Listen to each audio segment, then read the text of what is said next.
Is it the cozy green hills of the Shire, with round wooden doors and the faint smell of fresh bread drifting out of hobbit kitchens? Maybe it's the elven strongholds bathed in silver starlight, or perhaps the great dwarven cities carved into mountains, echoing with the hammering of forges. For many of us, those are the first pictures that spring forward, the warmth, the charm, the sense of home. But if you're like me, there's another side to Middle-earth that lingers longer in your imagination. The darker corners, the whispers of fear that echo in tunnels, the shadows that fall across golden light. I don't just think of hobbit holes or Rivendell. I think of the Balrog waiting in Moria's black depths, Ungoliant, the primordial spider who devoured the very light of the world, the Witch King of Angmar and his now cloaked in shadows that drain all warmth from the air, and that faceless lurking terror outside Moria, the Watcher in the water. These are the things that fascinate me. These are the tales that linger. And tonight, I want to walk with you into those darker places, to explore the lore behind them, to see not just the terror, but also the way Tolkien wove them into a world that somehow still feels beautiful. So, curl up somewhere comfortable. Maybe grab some lembas bread, or second breakfast, or whatever cozy snack you've got close at hand. Because while we're venturing into shadows tonight, I promise to keep the lantern of warmth glowing beside us. Now picture this. You are Gandalf the Grey, arguably one of the most powerful beings walking in Middle-earth. You're leading the Fellowship, brave hobbits, men, an elf, a dwarf, through the vast, echoing chambers of Khazad-dûm, the mines of Moria.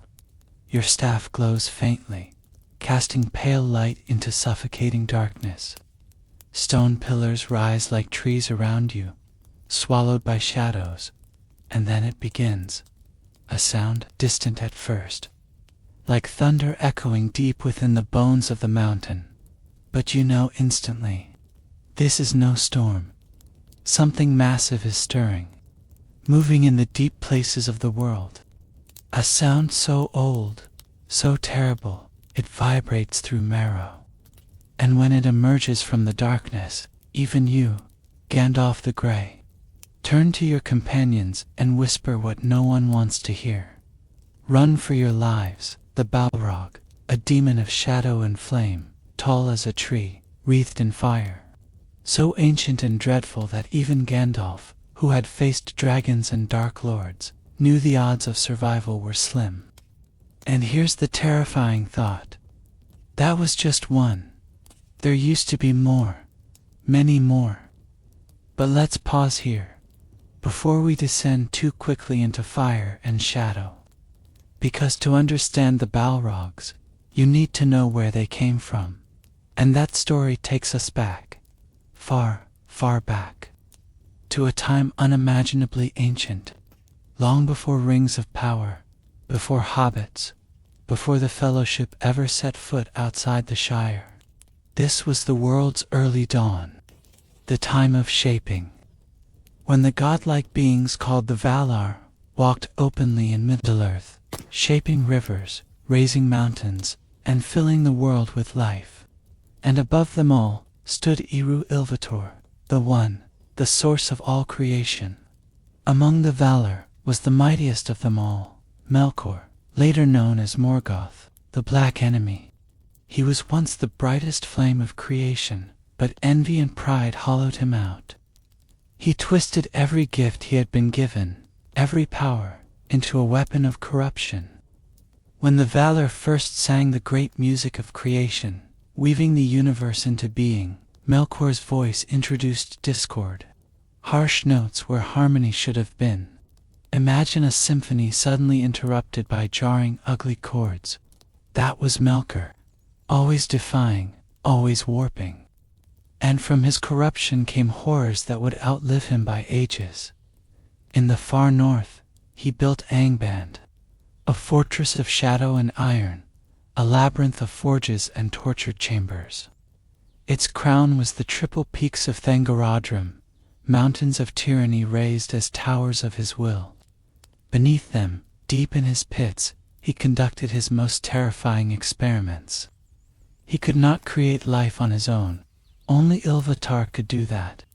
But he could twist life, corrupt it, mock it. And so, from elves he captured, he bred orcs. Beautiful, immortal beings, reshaped through endless torment into creatures of malice and hate. A mockery of their own kin. But the orcs were only the beginning. For among the Mire lesser spirits of the same order as Gandalf, Saruman, and Sauron Morgoth found willing followers. Some seduced by his promises of power, others bent and broken under his will, and he twisted them into something terrible, the Balrogs. Imagine a being like Gandalf, wise, powerful, radiant with the fire of creation, now wrapped in shadow, burning with hatred, its body wreathed in flame, its hands gripping a whip of fire. That is a Balrog. In Sindarin, their name means demon of might. And once, there were entire legions of them in Morgoth's service. Pause with me here. Close your eyes and try to picture the fellowship in Moria. Frodo's small footsteps echoing on stone. Gimli's eyes glimmering with pride as he imagines the halls of his ancestors. The smell of damp rock and stale air pressing in, and then, that roar. When Tolkien describes the Balrog that Gandalf faces in Moria, he writes, "It was a great shadow, in the middle of which was a dark form, of man shape maybe, yet greater. And a power and terror seemed to be in it, and to go before it. It carries a sword like a tongue of flame, a whip with many lashes that crack like thunder. Its height stretches to the cavern roof, and when its wings unfurl, they blot out light itself." Now are those wings literal? Could Balrogs actually fly?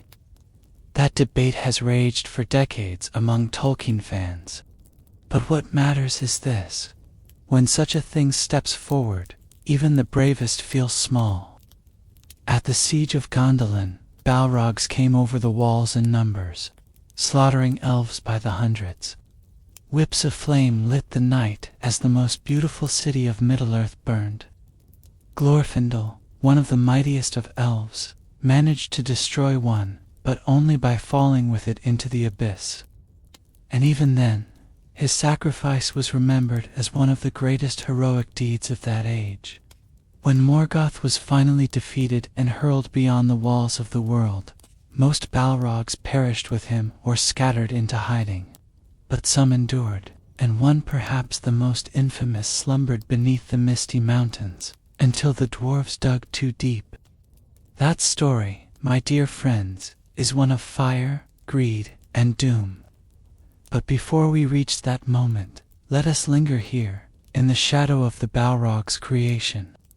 Because even now, thousands of years later, when Gandalf stood upon the bridge of Khazad-dûm, he wasn't facing just a monster. He was facing the remnant of a war older than men, older than elves, older than the sun itself. And yet, this was only the beginning of the horrors waiting in Middle.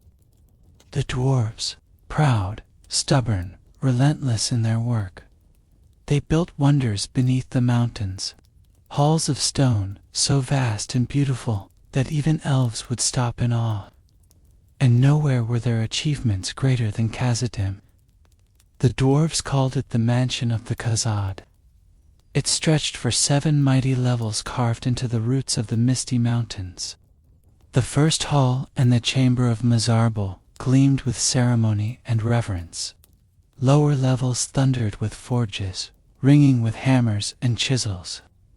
And everywhere the glow of lanterns and the sparkle of gems lit the darkness. It was not just a city, it was a kingdom, a jewel of dwarven civilization, a place filled with life, with trade, with song echoing against stone. And in those depths ran veins of a metal so rare, so wondrous, it was worth more than gold itself. Mithril, The elves called it true silver. It was lighter than silk, harder than steel, shining with a purity that seemed to hold starlight within. A single shirt of mithril chain, like the one Bilbo passed to Frodo, was said to be worth more than all the Shire put together. Can you imagine that? Every hobbit hole, every garden, every harvest, every loaf of bread, all of it together couldn't equal the worth of that one shining mail. The dwarves of Khazad-dûm dug it greedily. They carved deeper and deeper into the mountain, following veins of mithril through ancient rock. At first it was fortune, prosperity, trade with elves and men. But with each pickaxe strike, with each tunnel carved downward, they drew closer to something better left undisturbed. And in the Third Age, in the year 1980, their picks rang against a wall that should never have been broken. Deep below the 7th level, they broke into a chamber sealed since the Elder Days. A vault hidden away since the time of Morgoth. A prison that was not meant to be opened. And from that darkness came fire. From that silence came a roar. They had awakened about. It rose in fury, wreathed in flame, its body shadow upon shadow. The dwarves had a name for it soon enough. Durin's Bane. For the ancient King Durin, the 6th was the first to fall beneath its whip and sword. Pause with me here. Close your eyes and try to feel the horror of that moment. Imagine dwarves, masters of stone, suddenly watching their greatest city collapse into chaos. Warriors crushed, halls burning, the very foundations trembling with the steps of a demon of might. The following year, Durin's son Nain perished as well. The line of Durin shattered in fire and blood. The people fled in panic, abandoning treasures, abandoning history, abandoning all that had been built over thousands of years. The jewel of their civilization became a tomb almost overnight. Think of that for a moment. Centuries of work, centuries of life. A people's pride, erased in a single year. From then on, the halls of Khazad-dûm were silent.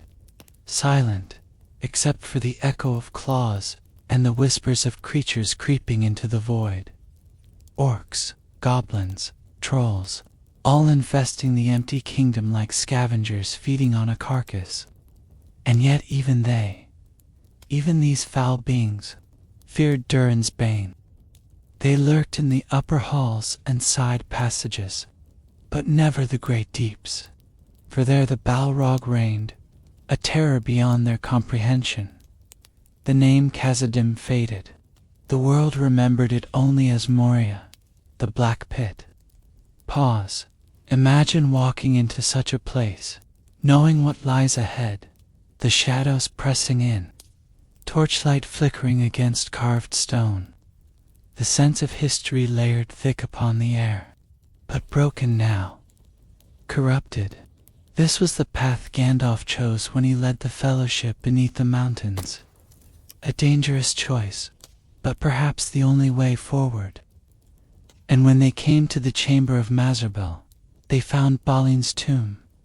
The last attempt to reclaim Moria had ended in despair, and the Book of Records, left behind in haste and terror, told the final story.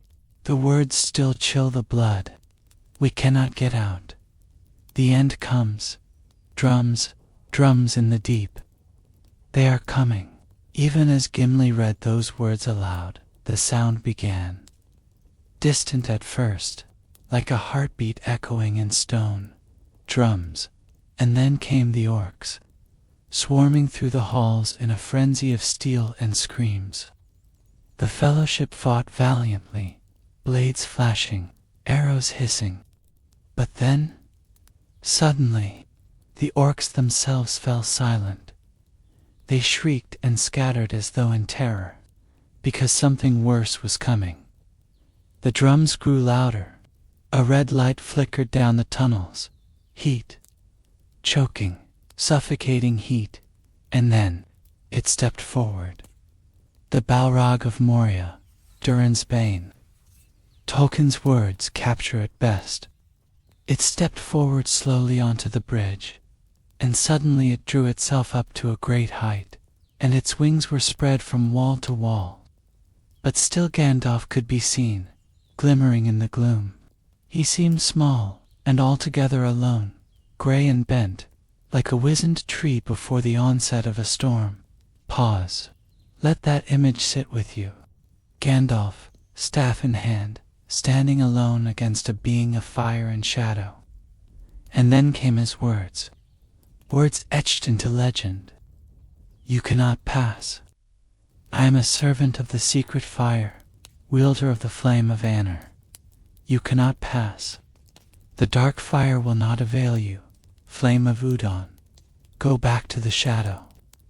You cannot pass. What was he invoking here? The secret fire, the flame imperishable. The very creative spark of Ilvatar himself. The divine force that sustains reality. The flame of Anor, the sun, light, uncorrupted, and Udon, the name of Morgoth's ancient fortress in Angband, where Balrogs were first corrupted.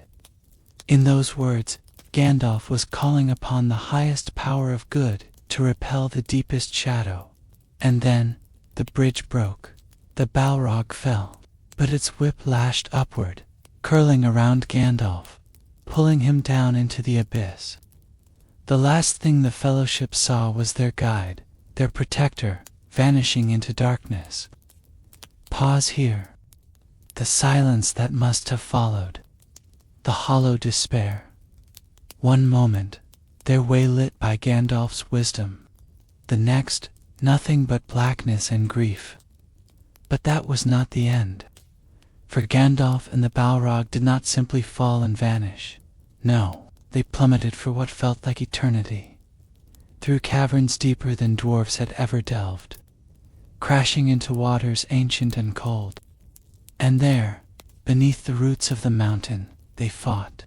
Imagine it. Darkness pierced only by flame. Roaring fire against rushing water. A battle shaking caverns untouched since the dawn of the world. For days they fought. Through tunnels, through flooded chambers, through stone halls built before memory. The Balrog's flames turned water to steam. Gandalf's light burned against shadow. They climbed, battling up the endless stair. A spiral staircase carved by dwarves, stretching from the foundations of the earth to the very peak of Celebdil, the White Mountain. And at last, on that narrow pinnacle above the clouds, their final battle raged. Lightning above, fire below.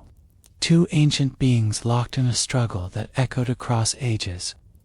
And there, Gandalf cast down his foe, breaking the Balrog's power forever. But it cost him everything.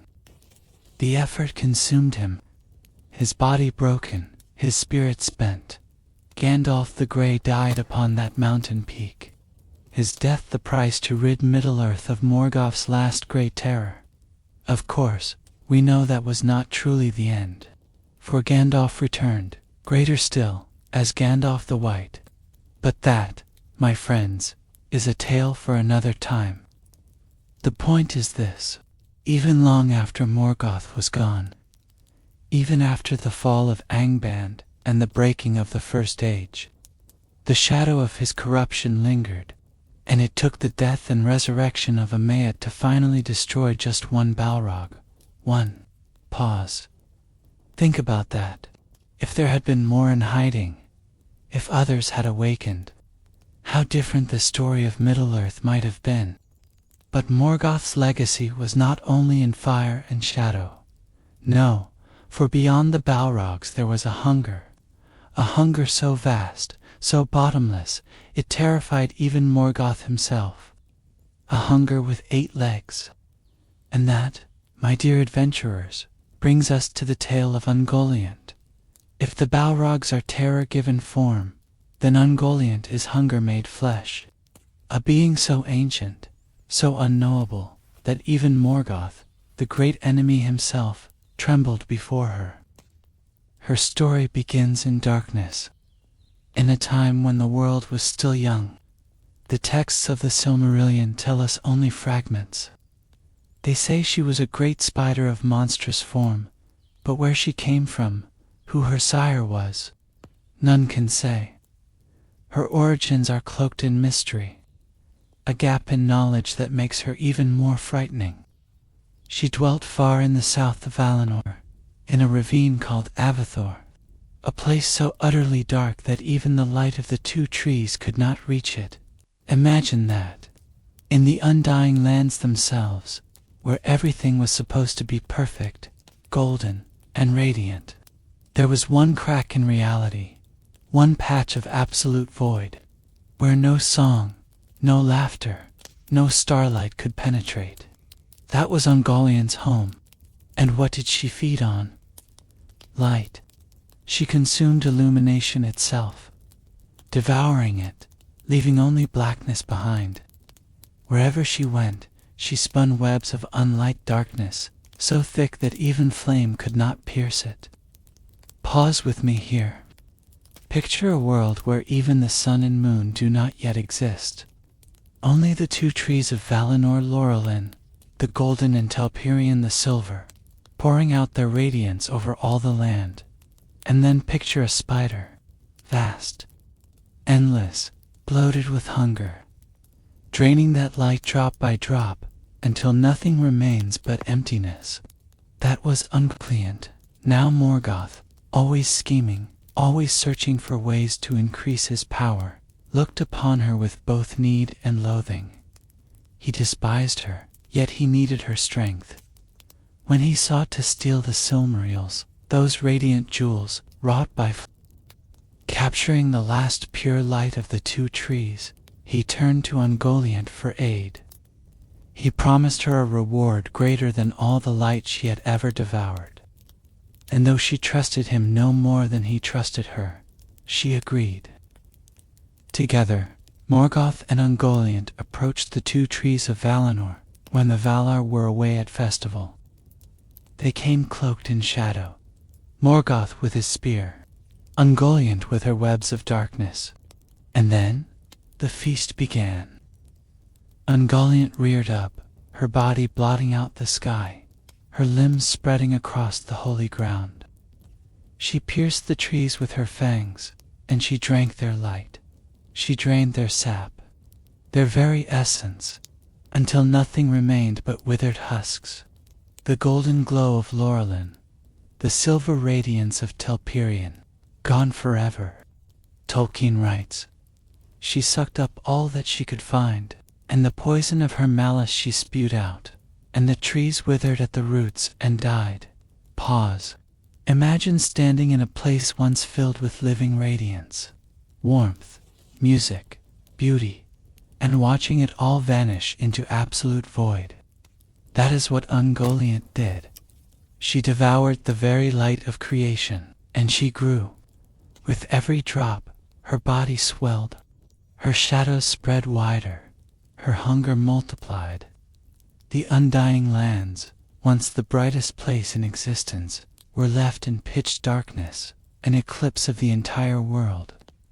From there, Morgoth and Ungoliant fled, with the Silmarils stolen.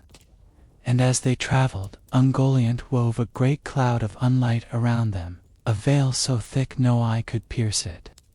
But Ungoliant's hunger was endless. She wanted more. Morgoth gave her all the other jewels he had stolen. Vast gems, radiant treasures, glowing with inner fire. She devoured them greedily, swallowing them whole, their beauty lost forever. Her body swelled until she towered like a storm over the land. But still she was unsatisfied. Then she turned to Morgoth himself and demanded the Silmarils. Pause. Here is the moment when fear enters Morgoth's heart. The great black enemy, who had defied Ilúvatar, who had waged war against gods, who had bent Balrogs to his service, now stood trembling before his own ally. He refused her, clutching the Silmarils, unwilling to give up what he prized above all. and Ungoliant attacked. She reared up, immense and terrible, and cast her webs around him, thick, clinging, smothering darkness, binding him in strands of void. She wrapped him in suffocating cords, squeezing, choking, draining. Morgoth screamed, a cry so loud, so terrible, it echoed across the world, a sound of desperation that shook mountains, and it was heard. For from the depths of Angband, his Balrogs answered.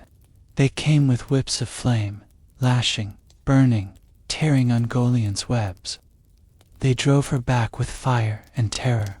They saved Morgoth from being devoured. Think about that. The one who made the Balrogs, nearly destroyed by a spider's hunger. Ungoliant fled then, into the far reaches of the world, to the mountains of terror, the Erd Gorgoroth in Beleriand.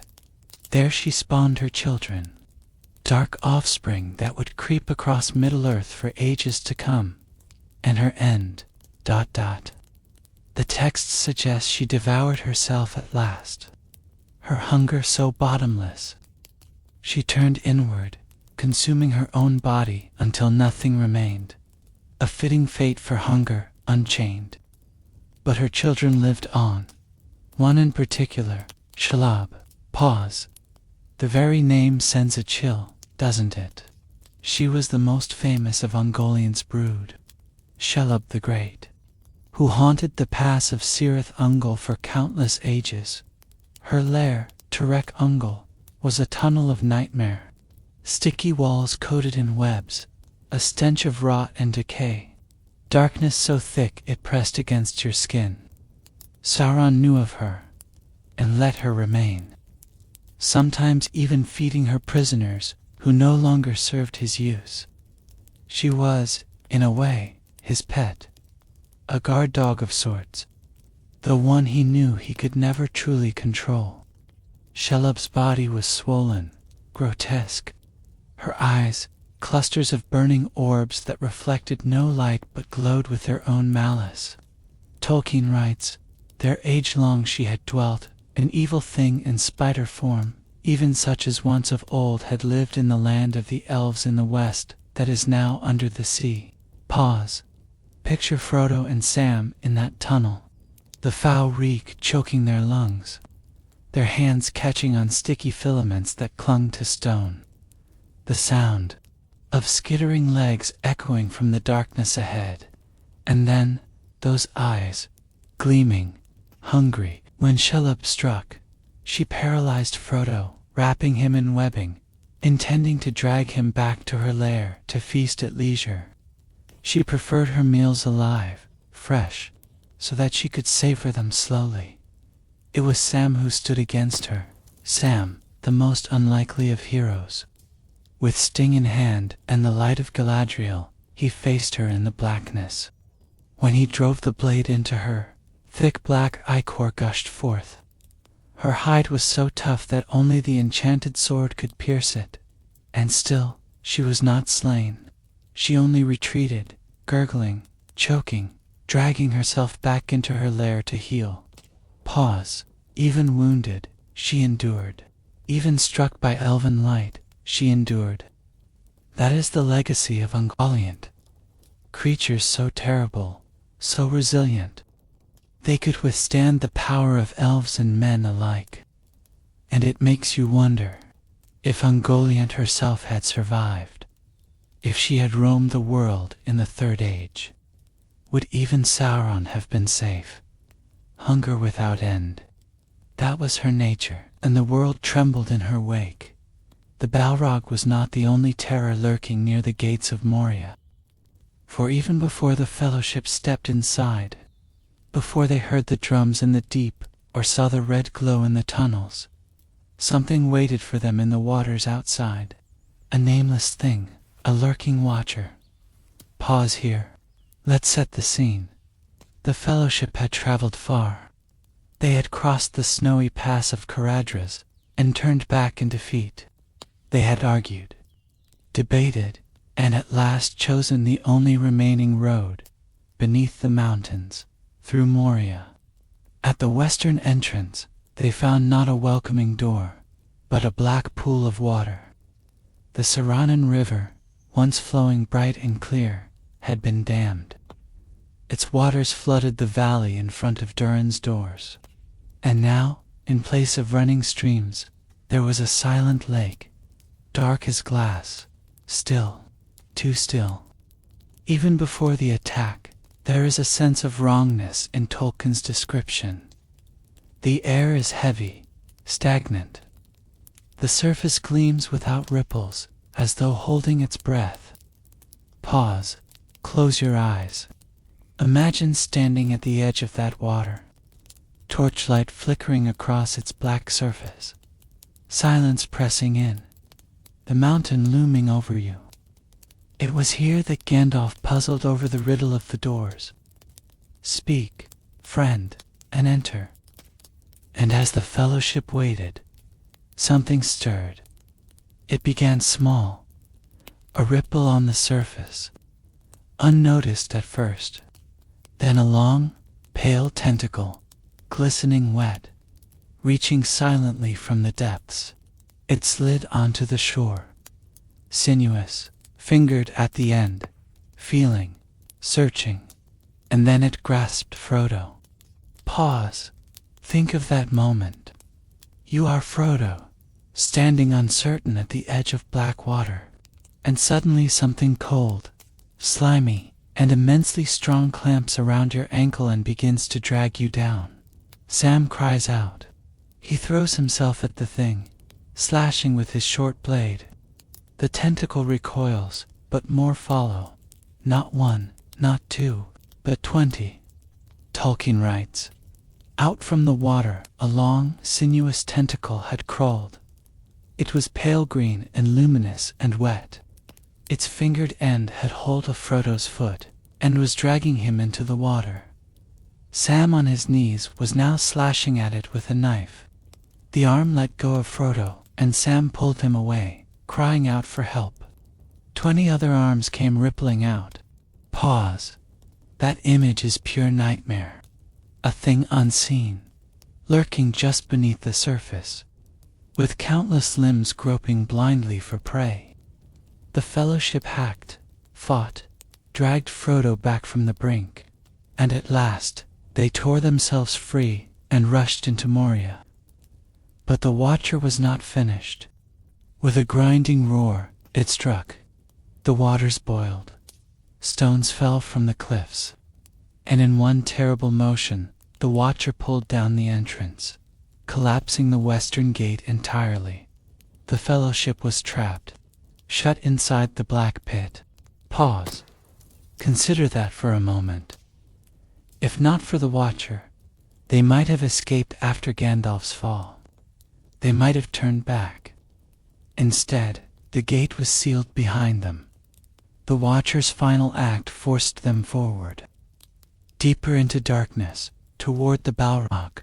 And here's what makes the Watcher so chilling. We do not know what it is. No clear origin is ever given. No history, no identity.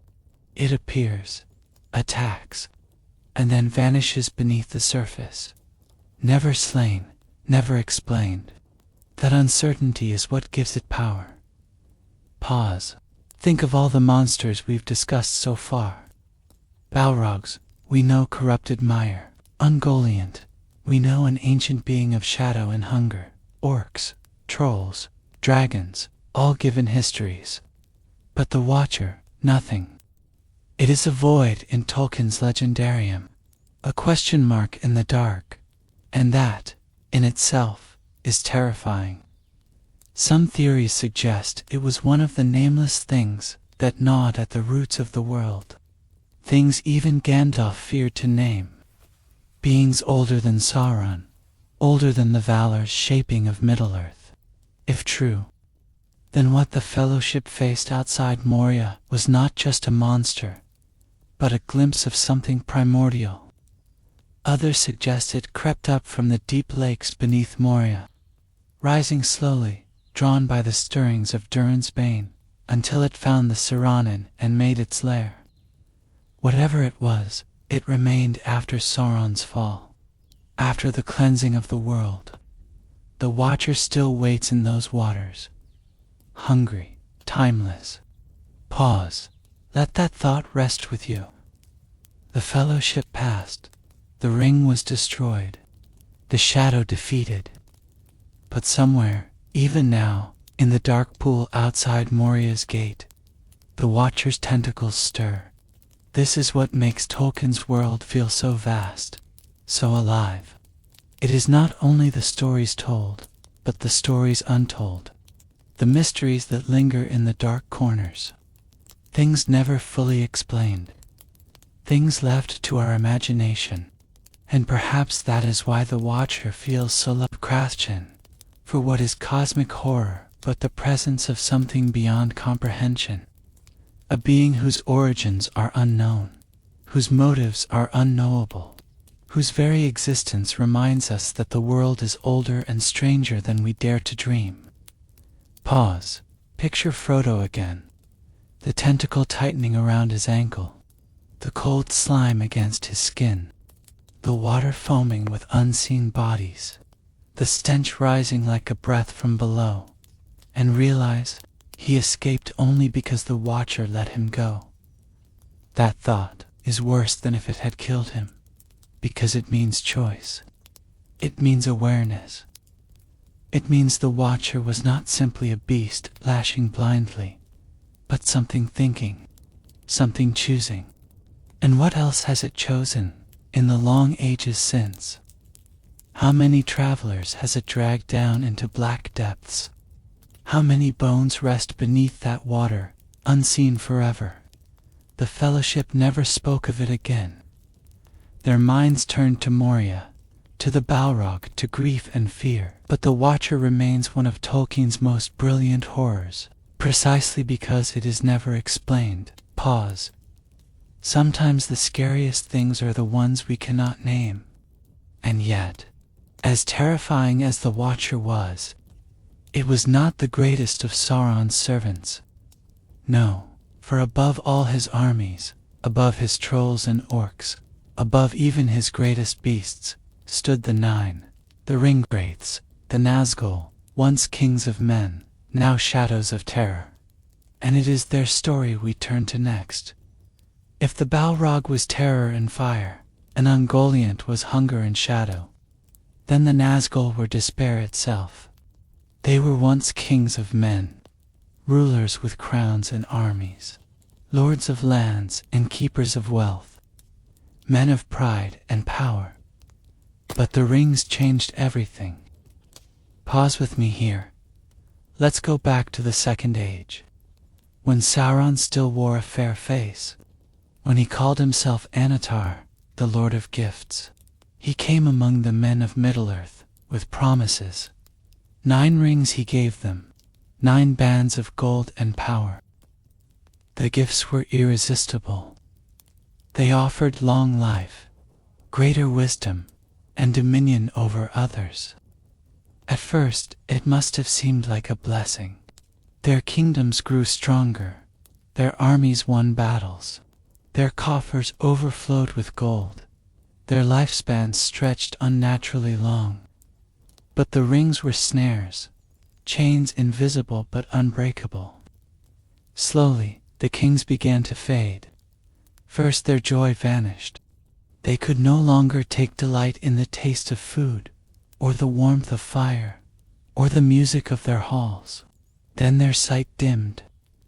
The living world grew thin, gray, washed out, while the unseen realm, the shadow world, grew vivid, sharper, more real. Their bodies lingered, but their spirits slipped into another realm, a twilight between life and death. Pause. Imagine what that must have felt like.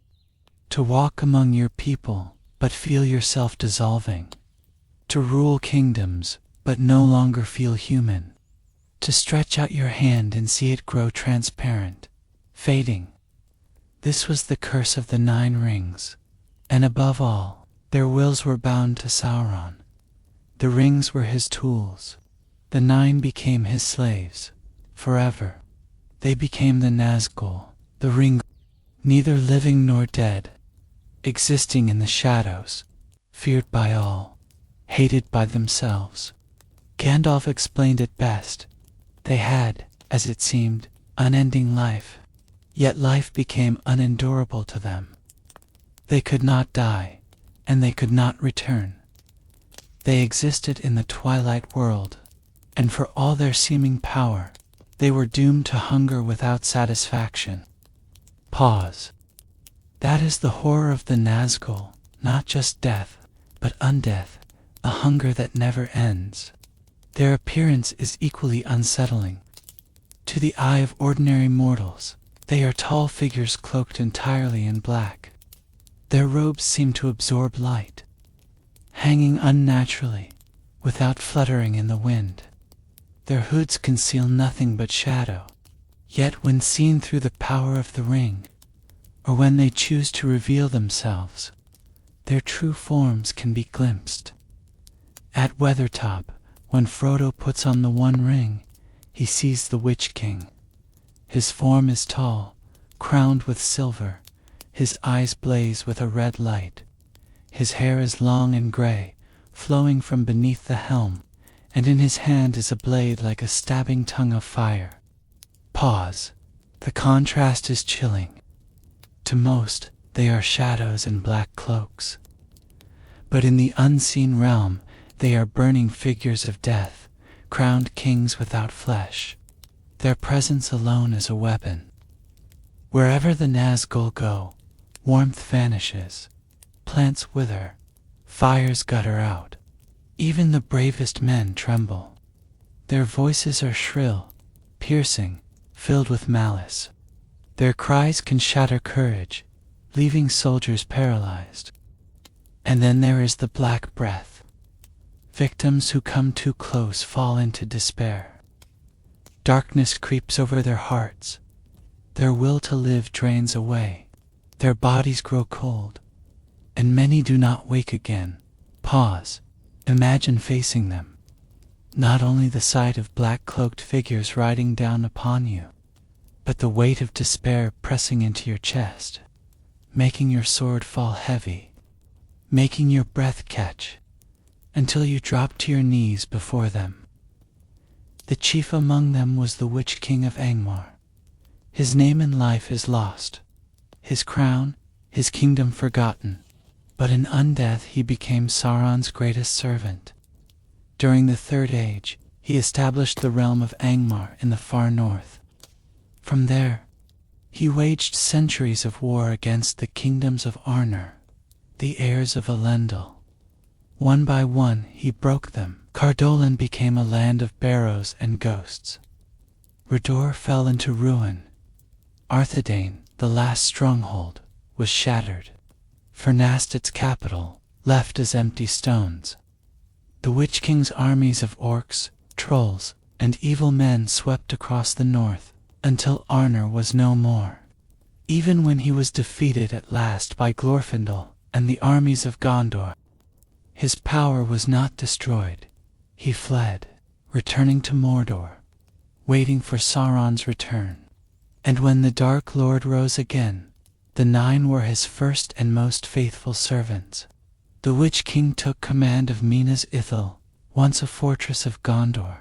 He corrupted it, turned its marble halls to stone of sickness, and renamed it Minas Morgul, the Tower of Sorcery. Pause. Picture it. A valley of shadow. A city glowing with corpse light. Walls that seem alive with rot. A place where no mortal could stand long without going mad. That was Minas Morgul. From there the Nine rode forth. When Frodo and his friends reached Bree, they felt the first touch of the Nazgul's pursuit. Riders cloaked in black, moving silently through the streets, their presence draining warmth from the prancing pony. Even in the safety of lamplight, fear followed. At Weathertop, they struck openly, 5 of them, circling, blades drawn. Frodo in desperation put on the One Ring, and in doing so, saw them clearly for the first time. The Witch King's blade stabbed him. A Morgul knife, whose shard worked its way toward Frodo's heart. Had it reached, Frodo would have become a wraith himself, another slave of Sauron. Pause. That is their true power, not only to kill, but to unmake, to take what was living and twist it into shadow. Later, during the War of the Ring, the Witch King revealed even greater strength. At the siege of Minas Tirith, he rode upon a fell beast, a monstrous creature with a neck long and serpentine, wings like tattered leather, jaws filled with teeth like knives. The gates of the White City stood before him, towers gleaming, walls unbroken, and he broke them. With the great battering ram Grond, carved in the image of a wolf's head, he struck, and with his sorcery, his voice, his will, he shattered the gates. Pause. Think about that. Gates that had withstood centuries, wards of stone and steel, shattered not only by force, but by terror itself. Yet even the Witch King met his doom. For prophecy had spoken, not by the hand of man shall he fall. And so it was Eowyn, shield maiden of Rohan, who stood against him. She cast back her hood, declared herself no man, and struck him down, with Merry's blade piercing his sinew, and Eowyn's sword finding its mark. The Witch King of Angmar, chief of the Nine, was destroyed. Pause. The fall of the Witch King reminds us that even the greatest terrors have their limits. But still, the shadow of the Nazgul lingers, because their story is not only about kings corrupted or cities destroyed. It is about despair, the kind of despair that seeps into ordinary places, like the quiet streets of Bree or the cozy inn of the Prancing Pony. That is what makes them so frightening. Not only their sorcery, not only their blades, but their intrusion into the everyday world, the way they steal warmth from firelight, safety from shelter, joy from song. Pause. That is why the Nazgul remain unforgettable. They are the shadow that walks beside us, the whisper that drains our courage, the proof that some hungers can never be sated, and their presence leads us deeper still. For beyond the Nazgul's cities and strongholds, there were places of evil even older. Dol Guldur, the dead marshes, and it is to those landscapes of dread that we now turn. The Nine were terror in the form of kings, but even without them, Middle-earth itself held landscapes that seemed alive with dread, places where evil took root, places where despair clung like a mist. Let's begin with Dol Guldur. In the early Third Age, Greenwood the Great was one of the most beautiful forests in Middle-earth, vast green, filled with songbirds and clear streams. The elves of King Thranduil lived among its northern glades, their halls bright with light and laughter. But in the year 1050, something changed. A shadow fell upon the southern reaches of the forest. Atop a lonely hill, a ruined fortress stirred with new life. Its stones grew dark, its towers crooked. A presence settled there, unseen, unnamed, but powerful enough to choke the forest itself. The elves gave it a name, Dol Guldur, the Hill of Dark Sorcery. Pause. Feel that phrase on your tongue. Dol Guldur. Harsh, heavy, like the taste of ash. From this fortress, a necromancer worked his will. His identity was hidden. The world did not yet know it was Sauron himself, regaining strength. But his presence poisoned Greenwood. The forest darkened. The air grew heavy. Spiders spread, perhaps the very descendants of Ungoliant. Their webs thickened paths, choking travel. Trees twisted into grotesque shapes. Birds fell silent. Greenwood the Great became Mirkwood, and Dol Guldur became its heart of shadow. Pause. Imagine walking beneath those trees. the canopy so thick that daylight rarely touched the ground. Every rustle in the leaves might be a spider's leg. Every shadow might conceal eyes watching you. The path winding endlessly, misleading, drawing you deeper until you realized you were lost. Gandalf himself ventured there in the year 2063. He found the place empty, the necromancer gone east. For a time, the world thought the shadow had passed. But in truth, Sauron only fled to gather power. He returned centuries later, and Dol Guldur grew darker still. The fortress became a breeding ground for orcs and fell creatures, a place where prisoners were tortured, broken, unmade. It was here that Thrain II, father of Thorin Oakenshield, was taken. Pause. Think about this. A king of the dwarves descended from Durin himself, wandering the world in despair after Smaug had stolen Erebor. Captured by Sauron's servants, dragged into the dungeons of Dol Guldur. There he was tormented until his mind broke, his last ring of power taken, his memory shattered. When Gandalf later found him, Thrain could not even recall his own name. He pressed a key and a map into Gandalf's hand, the very map that would guide Thorin's company to Erebor, and then he died, alone, nameless, in the dark. Pause. That is the cruelty of Dol Guldur. Not only to corrupt forests and breed armies, but to strip kings of their memory, to reduce lives of pride and history to empty shells. When at last the White Council gathered, they drove Sauron from Dol Guldur, but it was too late. He had grown too strong, and though the fortress stood empty, the forest remained poisoned. Mirkwood was never the same. Dol Guldur is a reminder that sometimes evil is not a monster or a battle.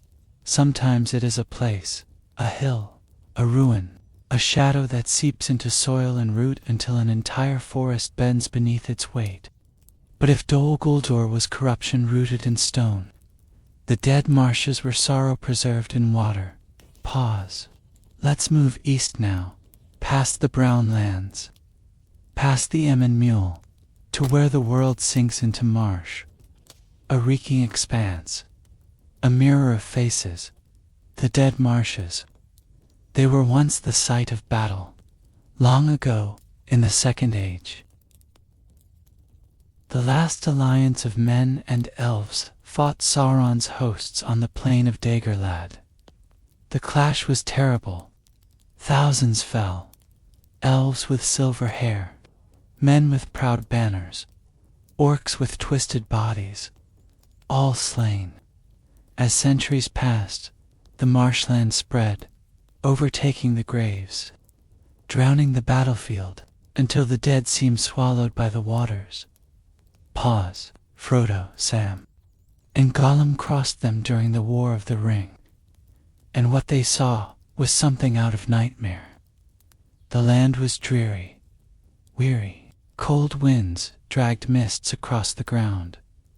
Pools gleamed with a greasy sheen. Weeds clung thick and rotten at the edges. And beneath the water, faces, elves, men and orcs. Pale faces staring upward, hair floating like weeds, eyes glimmering with ghostly light. Frodo describes them, many faces, proud and fair, and weeds in their silver hair. But all foul, all rotting, all dead. Pause. Imagine kneeling at the edge of such a pool, and seeing a face staring back at you.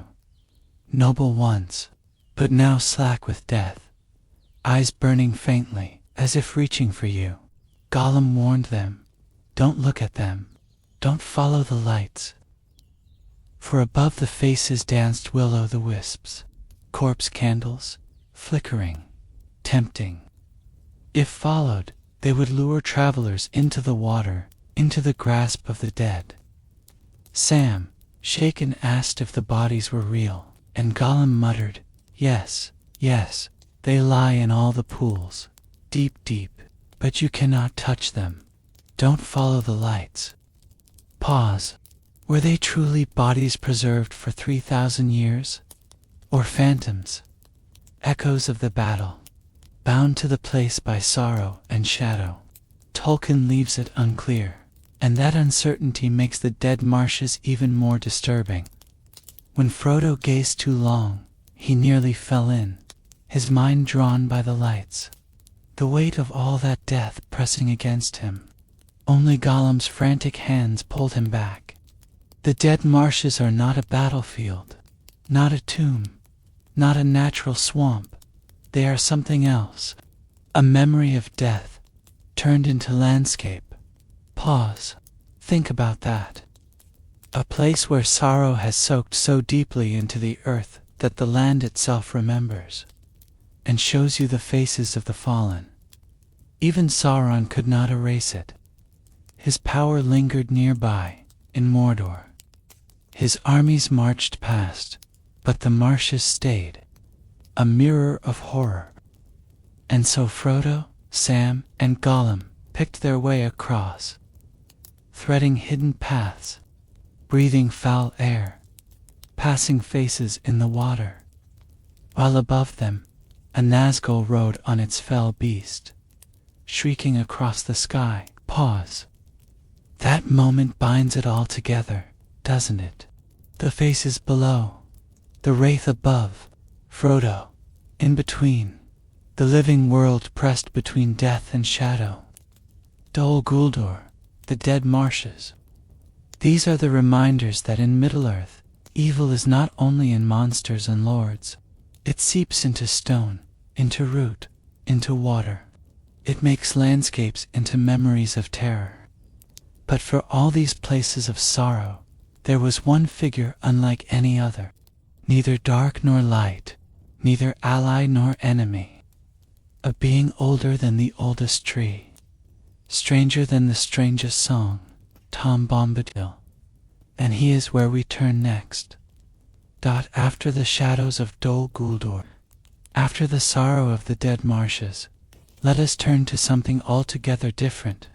A figure so strange, so cheerful, so out of step with everything else in Middle-earth, that he feels like a dream slipped into a nightmare. Tom Bombadil. Pause. Even his name feels different, doesn't it? Where other names are heavy with history, Morgoth, Angband, Dol Guldur, Tom Bombadil sounds playful, whimsical, almost silly. And yet he is one of the greatest mysteries in all of Tolkien's legendarium. When the hobbits stumble into his land, they find not terror, not sorrow, but song. Tom greets the world with singing nonsense verses. He wears a blue coat, yellow boots, and a feather in his cap. He has a thick brown beard, rosy cheeks, twinkling eyes. At first glance, he seems harmless, a merry wanderer. But then, you notice the power. Old Man Willow, a tree filled with malice, a tree that can ensnare hobbits and swallow them whole, obeys Tom's simple words. Tom sings, scolds, and the tree releases them. Pause. Think about that. A being who commands the will of the forest itself, not with fire, not with blade, but with song. When the hobbits are captured by Barrow-wights, trapped in a burial mound filled with ancient evil, Tom arrives, he sings, and the spirits flee. Even the Nazgul avoid his borders. They dare not set foot in his land. Who is Tom Bombadil? He claims to be the eldest, older than the elves, older than men. He remembers the first raindrop, the first acorn. He says he was there before the Dark Lord came from outside. The elves call him Earwain Benedar, oldest and fatherless. The dwarfs know him as Forn, meaning the Ancient One. Men call him Orald, very ancient.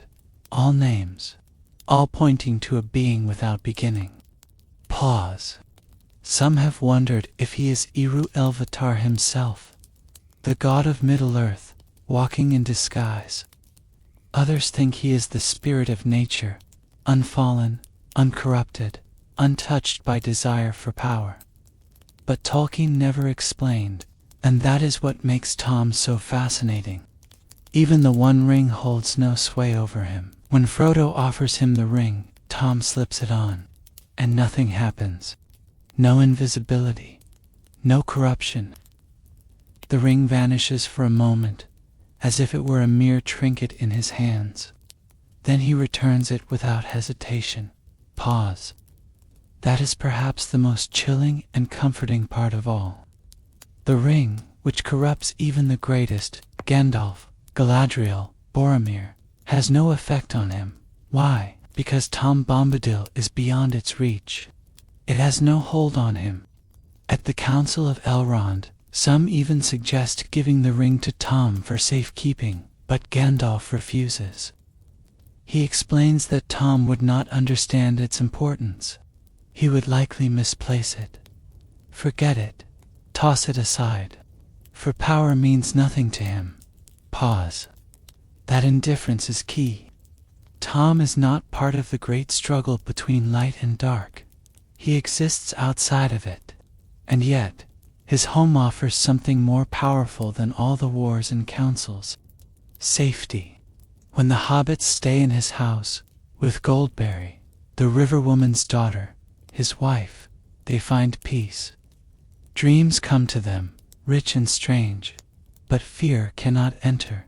Goldberry herself is like the embodiment of the river, her hair like water, her presence serene. She represents change, flow, the seasons, while Tom is permanence, the unshifting ground beneath it all. Together they create a home that feels like a pocket of eternity. Pause. Can you feel it? After all the darkness of Moria, after the despair of the Nazgul, after the sorrow of the dead marshes, to suddenly step into a warm house filled with laughter, bread, song, and light. That is Tom Bombadil. He breaks every pattern. He is neither threat nor savior, neither villain nor hero. He simply is. And maybe that is the greatest mystery of all. Because while others fight for crowns and rings and power, Tom lives in joy, unaffected, untouched. Pause. Perhaps Tolkien wanted to remind us that beyond the struggles of power, beyond the battles of good and evil, there is something else. The simple act of living, of singing nonsense songs, of walking in boots through a forest you love, of coming home to someone who waits with warmth and kindness. Tom Bombadil is that reminder. He is the oldest, the strangest, and perhaps the wisest.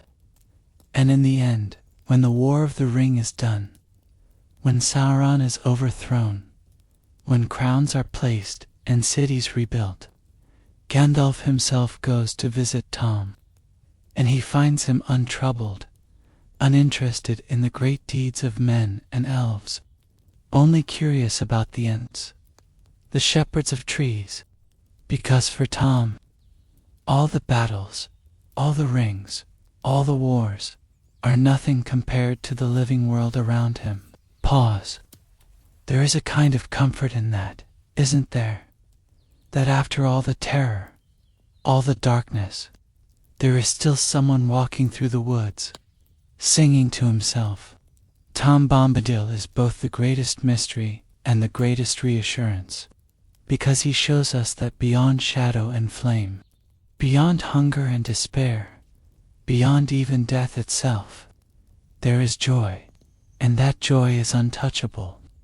So, my dear friends, we have walked together through many shadows tonight, Balrogs in the deeps, spiders of hunger, wraiths of despair, watchers in the water, towers of sorcery, faces in the marshes, and finally, we've come to a small house in the woods, with yellow boots by the door, bread on the table, and songs in the air. That, I think, is the heart of Tolkien's magic. The world is dark. Yes, filled with shadows and things older than memory. But always, always, there is also warmth and light and laughter. And that is where we'll end tonight's story. Stay safe, rest well, and may your dreams be filled not with balrogs or Nazgul, but with rivers, songs, and maybe the sound of a little man in yellow boots singing nonsense into the night. Good night.